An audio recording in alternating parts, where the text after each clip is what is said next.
Welcome sa zip9.com. This video ay itutuloy natin ang ating series on graphs of linear functions. No?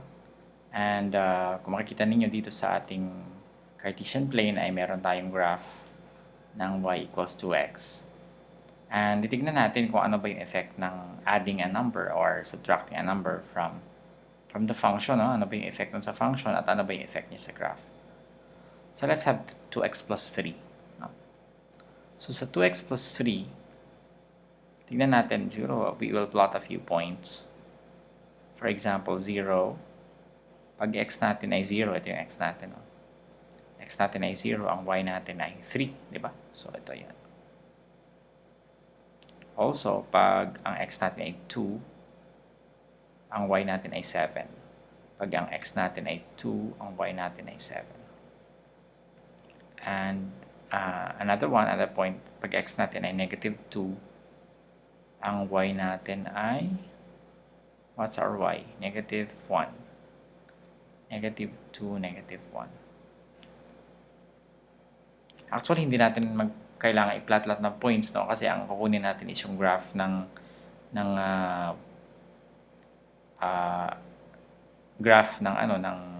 function, no? O sorry, mali yata ito. Negative 1 pala dapat. So, sabi natin, ang graph ay line. So, pagka line, dalawang points na naman kailangan natin para makuha natin yung linya, di ba? Sabi ni Euclid, 2 points determine a line. So, dalawang points ang actually kailangan natin. So, ang makikita natin dito sa observation is that yung line na to is 3 units above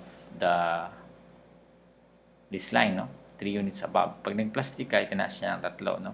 For example, yung coordinate natin dito ay 4, yung y-coordinate 4, and then the y-coordinate of 2x plus 3 is 7. For the same x, no? At x equals 2.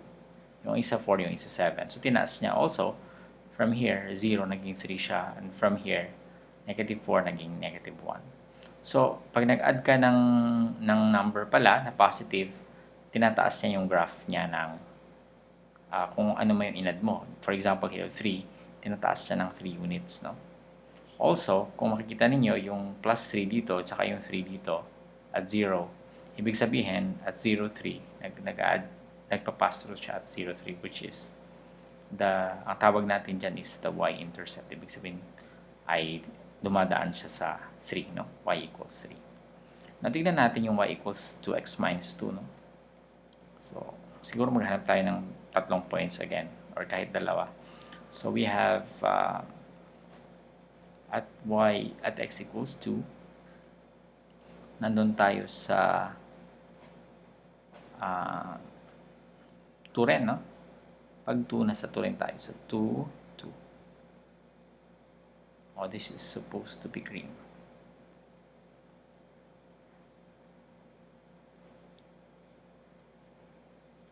Dapat green ito, no? Also, at y equals, for example, y equals negative 3, negative 8 naman yung ating, at x equals negative 3, negative 8 naman yung ating y. So, this is x equals negative 3, ang y natin ay negative 8. So, pwede natin i-connect yung dalawang points na to, and as we can see, 2 units na mas mababa siya dun sa graph ng y equals 2x, no?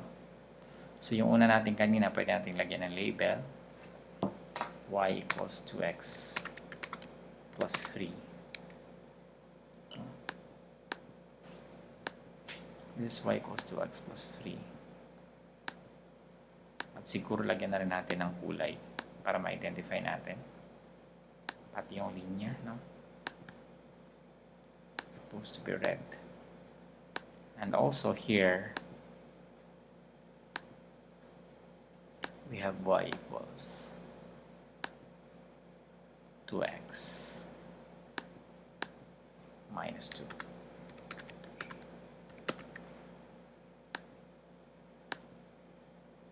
Okay, so this is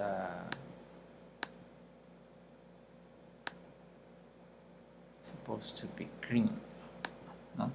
So, kung makita ninyo, yung green ay mas mababa siya ng 2 at the same time, mas mababa siya ng 2 yung mga corresponding points dun sa graph ng y equals 2x at the same time ay nagpa-pass through siya dito, no?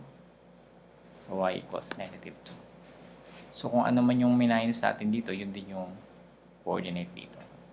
So, pag nag-plus tayo, based on this finding, pag nag-plus tayo dun sa function, 2x plus 3 for example, pag nag-plus 3 tayo, tumataas siya ng 3 units, at pag nag-minus 2 tayo, bumababa siya ng 2 units. And the plus 3 and minus 2 are the coordinates of y where the graphs intersect. Ang tawag natin dyan, y-intercept. So, based on these observations, pwede na tayong mag-conclude, no? So, in the graph,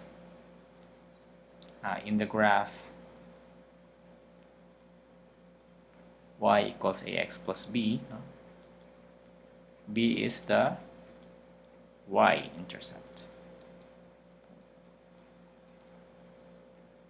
So, pangalawa, in the graph, or siguro, lagay natin ang bullet na dito. No?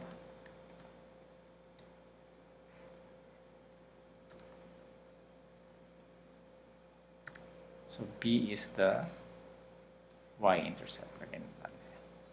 Second bullet natin, if B is greater than 0, the graph moves B units upward.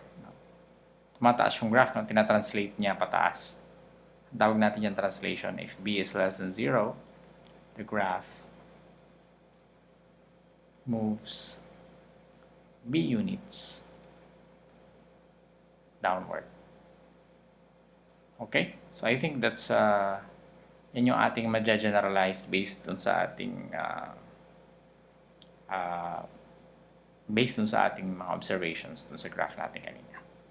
So, I hope meron kayo natutunan dito sa ating maiksing video na to, no? Yun yung translation natin, yung vertical. B actually, no, is the vertical translation, no? Ito yung nagdedetermine kung ilang units yung natatranslate, no?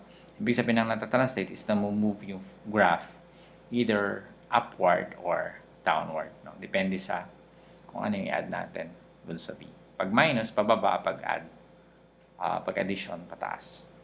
Okay, so that's it for this video. I hope meron kayong natutunan. Gusto kayo invite sa zipnayan.com, yung ating website.